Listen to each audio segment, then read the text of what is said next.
Fala pessoal, tudo bem? Aqui é o professor Roberto e a aula de hoje vai ser sobre classificação dos seres vivos. Então hoje a gente vai falar sobre taxonomia, sistemática, as regrinhas para identificar, para classificar os seres vivos, falar um pouco sobre aquele esquema dos 5 reinos, dos 3 domínios, um pouco do trabalho de Linneu. E é isso aí, eu espero que vocês gostem.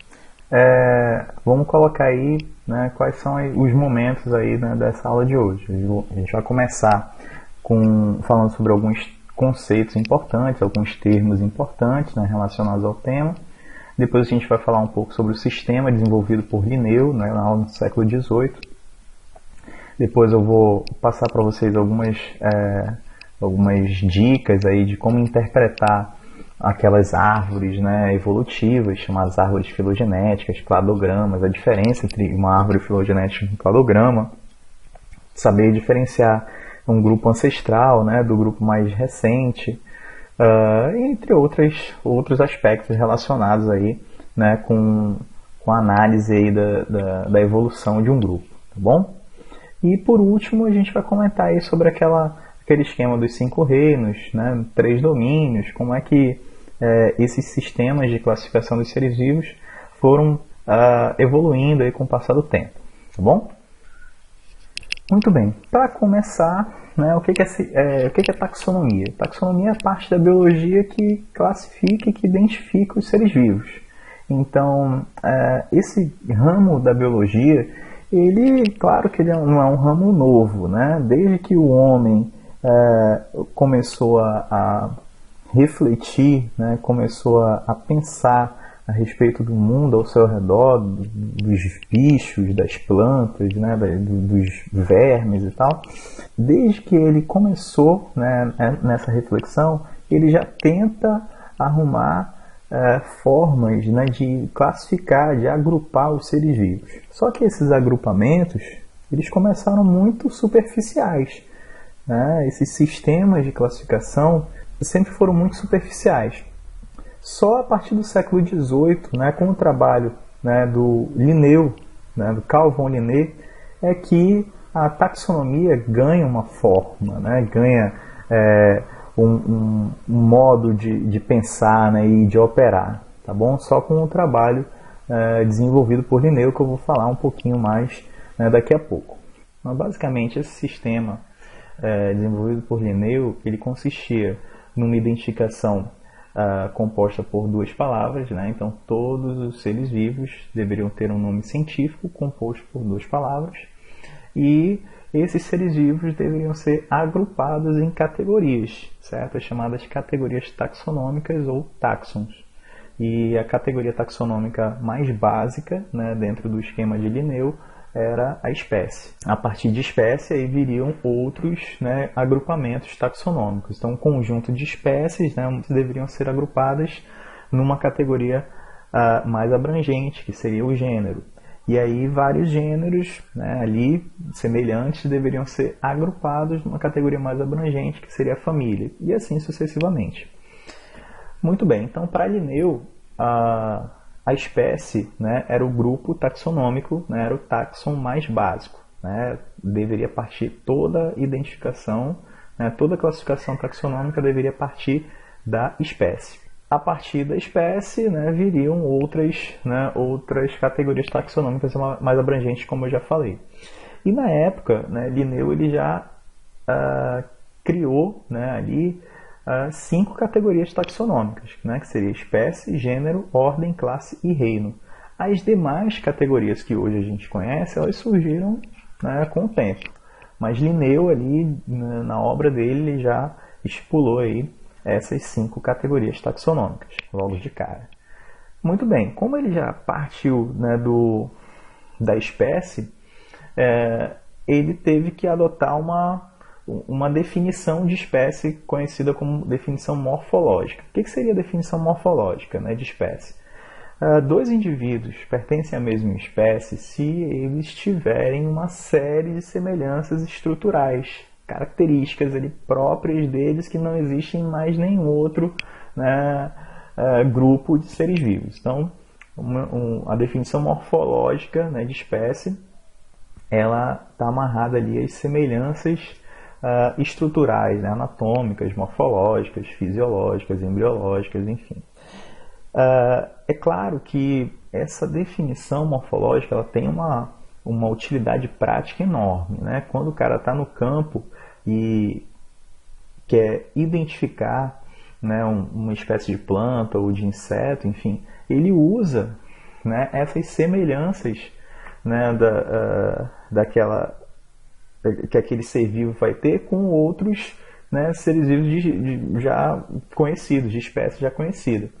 Então o cientista ele vai usar essa definição morfológica para fins práticos, ok? Mas tomando a biologia, né, como um todo, essa definição morfológica ela passa a ter uma série de limitações. E eu vou explicar dando um exemplo prático, né? Imagina duas espécies que são muito semelhantes entre si. Uma imita a outra, né? Aquele fenômeno do mimetismo, né? Uma imita a outra. Ao tal ponto que você não consegue estabelecer as diferenças entre uma espécie e outra, né? A não ser que você disseque as duas espécies e encontre uma coisa ou outra, né? Você tem muita dificuldade em usar essa definição morfológica, né, de espécie para diferenciar esses dois seres. Então, com isso, né, começa a surgir a necessidade de uma nova definição de espécie. Então, a partir da década de 40, né, Mayr, Dobzhansky e outros, né, cientistas bem conhecidos aí da biologia evolutiva, estipulam um novo conceito, o conceito biológico de espécie, que é esse aí que vocês estão vendo nesse quadro. É um grupo de populações cujos indivíduos são capazes de se cruzar naturalmente e produzir descendentes férteis, ou seja, dois indivíduos vão ser da mesma espécie se eles conseguirem cruzar na natureza, gerando descendentes férteis. Duas populações de indivíduos ali vão pertencer à mesma espécie se a gente conseguir cruzar indivíduos dessas duas populações, gerando uma prole fértil. Então, o conceito biológico de espécie está muito amarrado na reprodução e na capacidade de gerar, né, descendentes férteis. Tá? E aí vem uma terceira definição, chamada definição ecológica de espécie, que ela meio que complementa a definição biológica, usando características de nicho ecológico. É só a gente pensar o seguinte, né? Os indivíduos eles vão ter várias adaptações ao ambiente, né? E essas adaptações vão fazer com que eles consigam ocupar um nicho ecológico muito específico dentro daquele ambiente. Esse nicho ele não vai ser ocupado por outra espécie, ele vai ser ocupado por aquela espécie. Então, a definição ecológica de espécie, ela estabelece que um indivíduo ele vai ser daquela espécie se ele conseguir ocupar o nicho daquela espécie. Óbvio, né, que ele vai ser daquela espécie se ele tiver as adaptações necessárias para ocupar aquele nicho. Então, resumindo, a definição ecológica ela liga, né, ela relaciona a definição biológica ao nicho ecológico daquela espécie.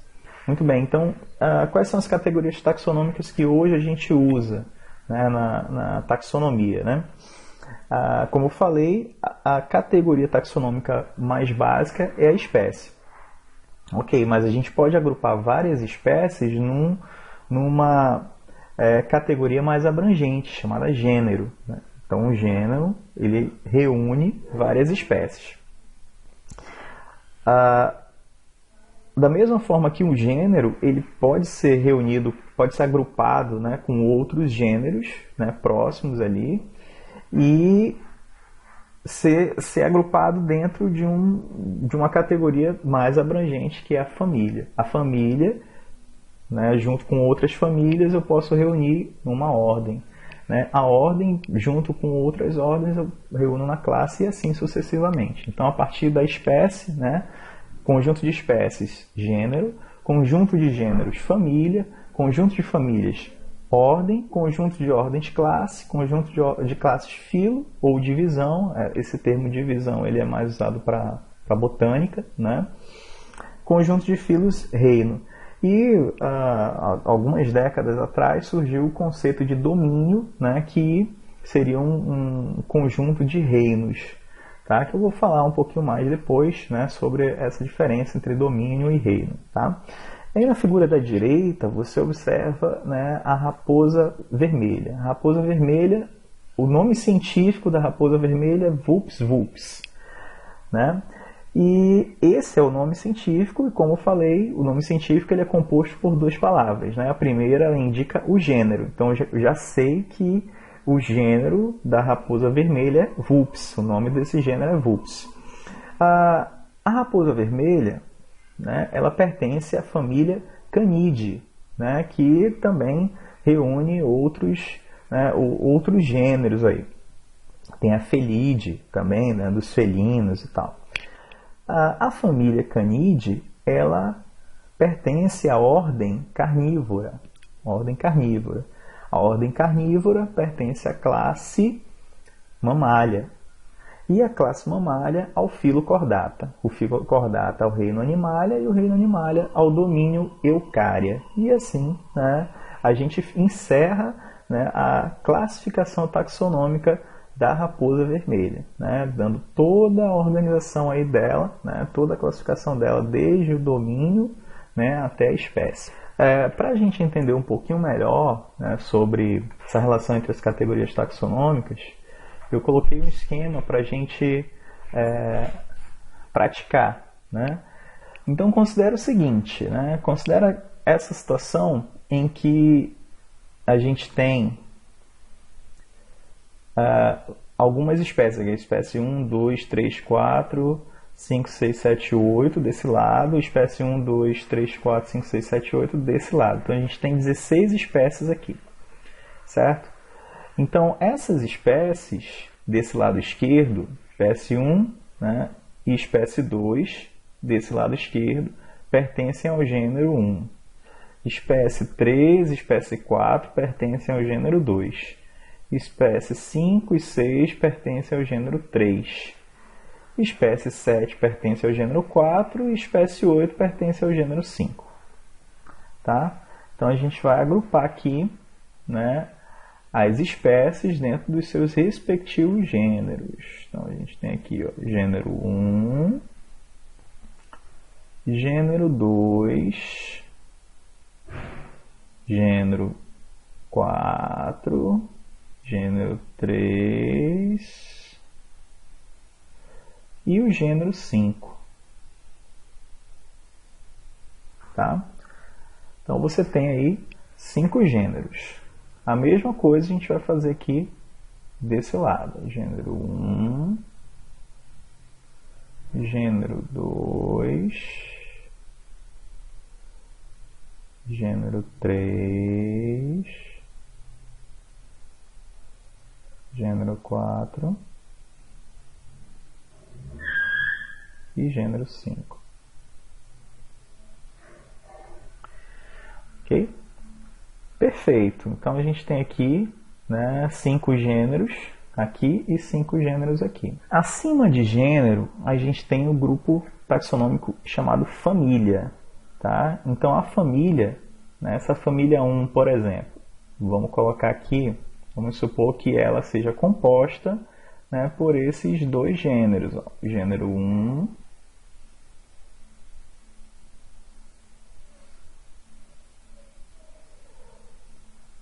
tá? Essa família aqui, ó, por esse gênero aqui.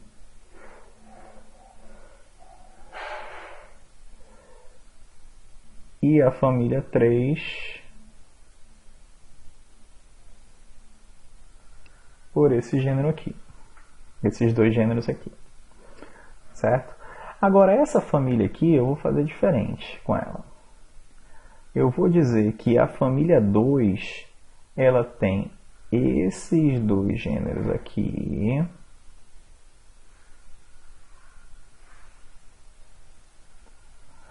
A família 1 tem esse gênero aqui.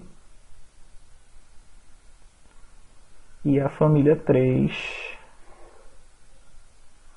esses dois gêneros. Certo? Beleza. Então já tem diferença. A família 1 desse lado, ela tem só um gênero, a família 2 tem dois gêneros. Ó. A família 3, ela não mudou aqui não, tá? Tá o mesmo esquema. Beleza. Agora, lembrando que são espécies diferentes, tá? Espécie 1, 2, 3, 4, 5, 6, 7, 8 aqui, e essa aqui é diferente, né, dessas espécies aqui.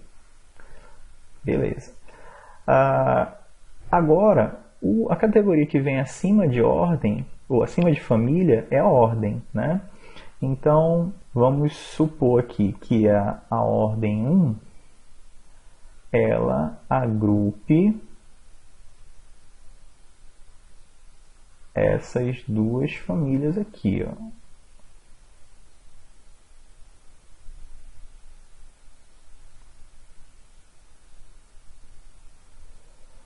E a ordem 2 agrupe só a família 3 aqui, ó. Beleza. Desse outro lado aqui, a ordem 1, eu vou dizer que ela agrupa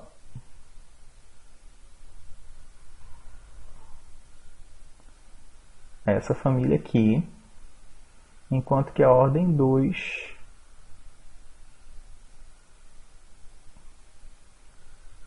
agrupa essa ordem aqui. E aí a classe, essa classe aqui, nesse caso só tem uma classe, ela envolve essas duas ordens. Eita. E essa outra classe aqui tem essas duas ordens.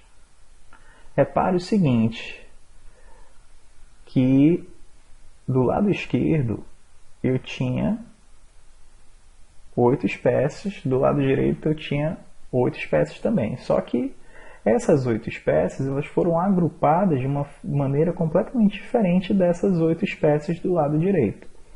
Certo? Então esse filo aqui, ele contém essa classe contém essas duas ordens, né? Essa ordem 1 contém a família 1 e a família 2, e a ordem 2 contém essa família 3, que já é diferente desse filo 2 aqui, né? Então no filo 2 nós temos essa classe, né?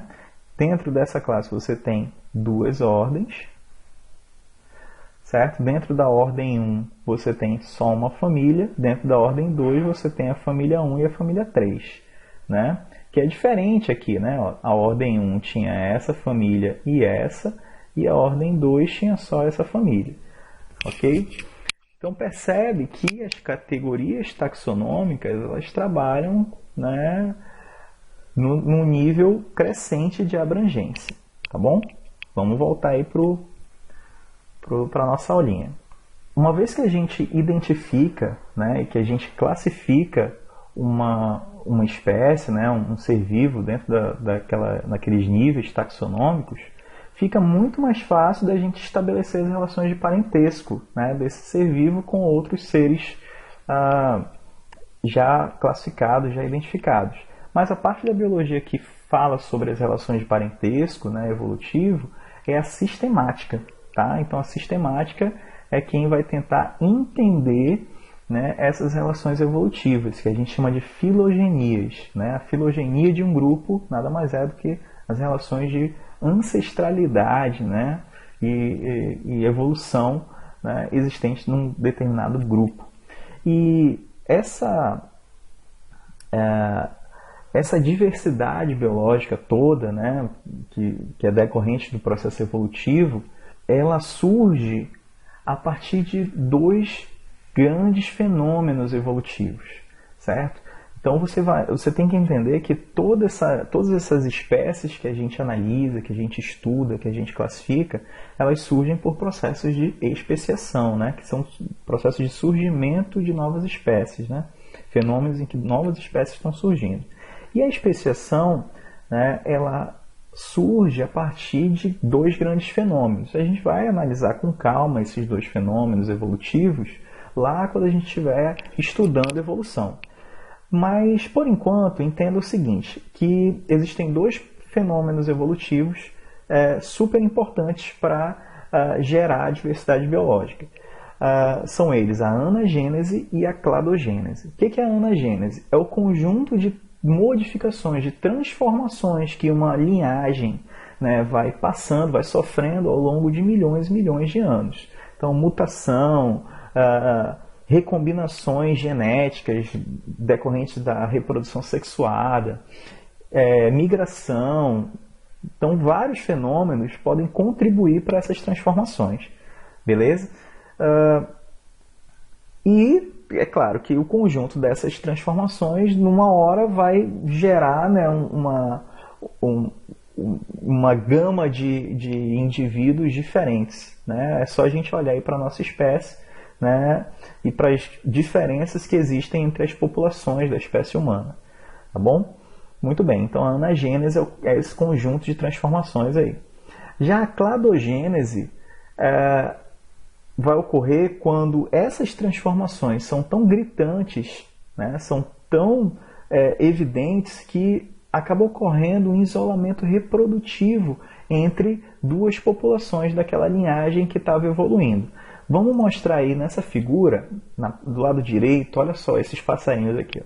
Você tem aqui, desse lado aqui, ó, na parte A dessa figura, você tem um processo de anagênese. Essa linhagem sofrendo transformação ao longo do tempo. Chega uma hora que essa linhagem sofre tantas transformações que acaba surgindo uma outra população que não consegue mais cruzar com a população anterior, gerando filhos férteis. Tá? Então esse processo aqui é o chamado de cladogênese. Do lado esquerdo, você observa um outro exemplo aqui. Ó. Você tem 4 espécies atuais e uma espécie X aqui que era ancestral. Essa espécie X aqui começou sofrendo anagênese, né, ao longo de milhões de anos e acabou acontecendo aqui, ó, um isolamento reprodutivo entre duas populações, né, a partir dessa espécie X. Aí essa população depois continuou sofrendo anagênese separadamente dessa aqui, até que ocorreu um outro isolamento reprodutivo que culminou no surgimento dessa espécie A e dessa espécie B. E aí essa outra população aqui sofreu um outro isolamento reprodutivo que culminou com a formação, né, a geração dessas espécies C e D. Tá? Então, a anagênese e a cladogênese são fenômenos evolutivos, né, que vão acabar gerando, né, novas espécies. Como esses fenômenos evolutivos funcionam, aí a gente já pauta para outra discussão, tá bom?